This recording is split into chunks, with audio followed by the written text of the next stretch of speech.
श्री शिवाय नमस्तुभ्यं मित्रों, जय महाकाल, हर हर महादेव। तो मित्रों, कैसे हैं आप सभी? आशा करते हैं आप सभी लोग बहुत अच्छे होंगे। मित्रों, हम सबको पता है कि 1 अप्रैल को है नवरात्रि चतुर्थी का बहुत ही प्यारा सा दिन। यानी कि नवरात्रि के क्रम में तो तीसरा दिन है, लेकिन उस दिन नवरात्रि चतुर्थी का दिन है, भगवान गणेश का दिन है। इस कारण से यह बहुत ही खास हो जाता है। इस दिन आप एक विशेष उपाय करेंगे, पूरी और लौंग वाला उपाय, और यह उपाय विशेष करके केवल और केवल स्त्रियों को करना है, यानी घर की माताओं बहनों को करना है। इसलिए आप सभी लोग इस उपाय को ज़रूर करें, क्योंकि यह आपके घर परिवार की उन्नति और तरक्की के लिए। ठीक है मित्रों, तो बात करते हैं इस उपाय को करने के लिए आखिर हमें क्या आवश्यकता पड़ेगी। पूरियों की। अब समझ में नहीं आता आखिर हम पूरी लेंगे कितनी, क्योंकि हर कोई अपने हिसाब से ले लेगा। तो आपके घर में जितने लोग हैं, क्योंकि आप यह उपाय अपने घर के सदस्यों के लिए कर रहे हैं, तो एक सदस्य के लिए आपको 2 पूरियाँ लेनी है, यानी कि 1 जोड़ा पूरी। ठीक है, 4 सदस्य है तो 8 पूरी लेंगे, 5 है तो 10। इसी क्रम में आप पूरियाँ अपने हिसाब से ले लीजिएगा। और लौंग 1 सदस्य के लिए 1 लेनी है, यानी 5 सदस्य है तो 5 ही लौंग लेंगे। ठीक है, यह तो क्रम हो गया पूरी लेने का क्रम। हाँ, जैसा कि मैंने लौंग पहले ही बता दिया आप लोगों को कि लौंग आपको 1 सदस्य के लिए 1 ही लेनी है। आपके घर में जितनी सदस्य हों उतने गिन करके आप लौंग ले लीजिएगा।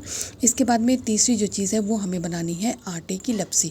गेहूं के आटे को आपको घी में भून करके उसकी लपसी बनाई जाती है। आप अपने घर के बड़े बुजुर्गों से पूछ लीजिए, वो आपको बता देंगे। आप थोड़ा सा लपसी बना लीजिएगा, जितना हमें इस उपाय में ज़रूरत पड़ने वाली, बहुत ज़्यादा बनाने की आवश्यकता नहीं है। जब लपसी तैयार हो जाए, इसके बाद में 1 पूरी आप नीचे रखेंगे, बीच में लपसी रखेंगे, उसी के ऊपर आप लौंग रखेंगे, फिर से 1 पूरी रखेंगे। इसी क्रम में आपको सारे प्रसाद को तैयार कर लेना है, जितने आपके घर में सदस्य हैं उनके अकॉर्डिंग। ठीक है, इस प्रसाद को तैयार करने के बाद में आप इसे लेंगे, एक थाली में, साफ थाली में ले लीजिएगा। उसके बाद में इस पूरे प्रसाद को लेकर के आप कहाँ जाएंगे? मैंने अपने नवरात्रि के पहले वीडियो में ही बताया था कि जो हमारी माता रानी रहती हैं, जो 9 देवियाँ रहती हैं, वह कहाँ निवास करती हैं?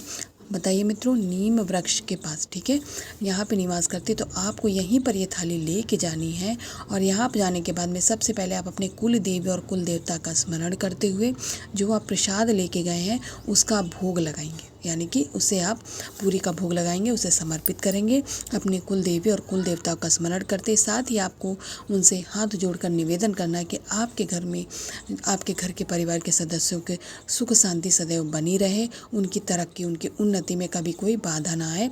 ऐसी कामना करते हुए सभी सदस्यों के लिए आप पूरी समर्पित करने के बाद में, अपनी कामना कहने के बाद में, आपको प्रसाद के तौर पे वहाँ से उठा लेना है पूरियाँ, और घर जाके सभी सदस्यों को खिलाना है। याद रखिएगा, जिस सभी सदस्यों के लिए किया तो आपको प्रसाद भी सभी सदस्यों को खिलाना है। ठीक है, तो बहुत ही अचूक सा, बहुत ही अद्भुत सा उपाय है। इसे आप सभी लोग आज के दिन ज़रूर करिएगा, नवरात्रि चतुर्थी के दिन। अब बात करते हैं आज के अपने करने वाले दूसरे उपाय की।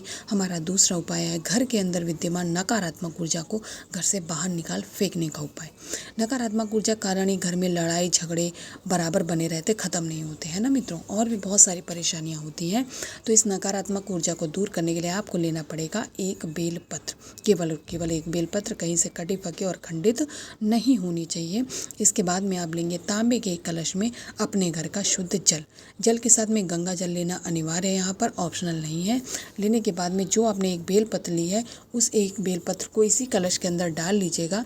और उसे डालने के बाद में अब इस कलश को आप उठाएंगे।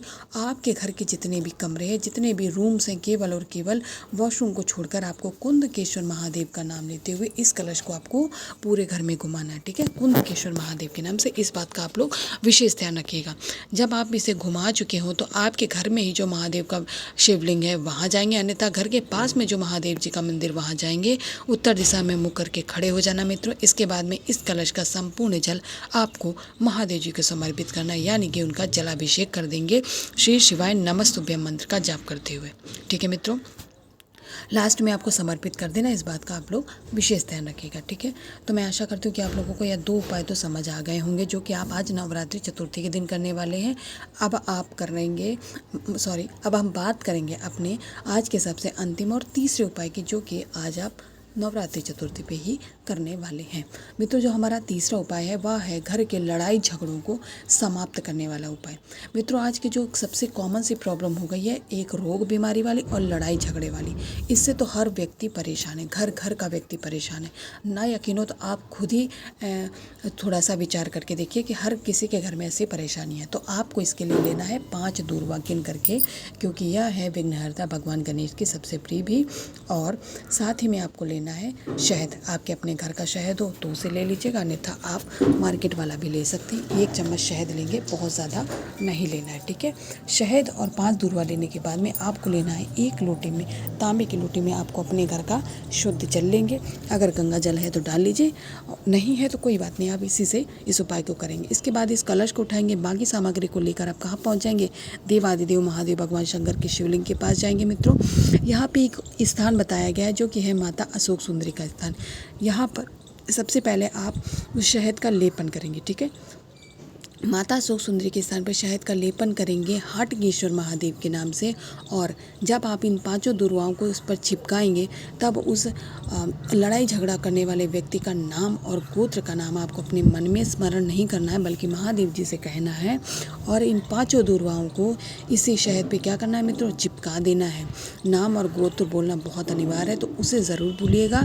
इसके बाद में फिर से आपको एक बार महादेव जी से विनम्र निवेदन करना है कि महादेव जी, हमारे घर का जो इष्ट मित्र है बहुत झगड़े करता है, घर का माहौल ख़राब करके रखा है, कृपया उसका जो ये प्रवृत्ति है वह सुधार हो जाए, यानी कि उसका लड़ाई झगड़ा करने का जो तरीका है, जो आदत है, वो समाप्त हो जाए। ऐसी काम ना करते हुए 1 लोटा जल आप लोग समर्पित करके चले आइएगा। यकीन मानिए मित्रों, इस चतुर्थी पे जो भी व्यक्ति यह उपाय कर लेता है, उसका जो मानव की जो प्रवृत्ति है, झगड़ा करने वाला जो उसका स्वभाव है, उसमें परिवर्तन ज़रूर दिखेगा।